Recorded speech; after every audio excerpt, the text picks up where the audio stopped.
আমি আজ ক্ষুব্ধ, বাকরুদ্ধ এবং আমি রাগান্বিত। আমার পাহাড় আজ জ্বলছে, কিন্তু রাষ্ট্রবাহিনী এবং বাংলাদেশ সরকার এখনো নির্বিকার, বোবা বধির। রাষ্ট্র আদিবাসীদের যে কান্না, যে আত্মচিৎকার, সেটা শুনতে পাচ্ছে না।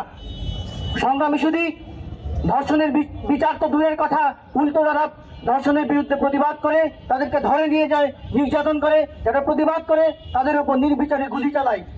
এইটা কোন ধরনের ফেসিবাদী আচরণ? আমরা তো সেই আগের সরকারের মতো আদিবাসীদের উপর যে নির্যাতন, যে নিপীড়ন চলেছে, সেটা আমরা দেখতে চাই নাই। 5ই আগস্টের পরবর্তীতে আমরা ভেবেছিলাম বাংলাদেশ রাষ্ট্র হয়তো এই সংস্কারের মধ্য দিয়ে আদিবাসীদের কথা তার সংবিধানে, আদিবাসীদের কথা তার বাংলাদেশের রাষ্ট্র ব্যবস্থায় তুলে ধরবে। কিন্তু এই যদি হয় আমাদের রাষ্ট্র ব্যবস্থায়, এই রাষ্ট্র ব্যবস্থাকে আমরা ধিক্কার জানাই।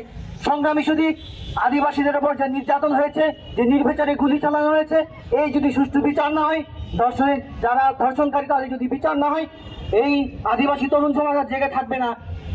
পাহাড়ে এবং সমতলের আদিবাসী সমাজ আর বসে থাকবে না।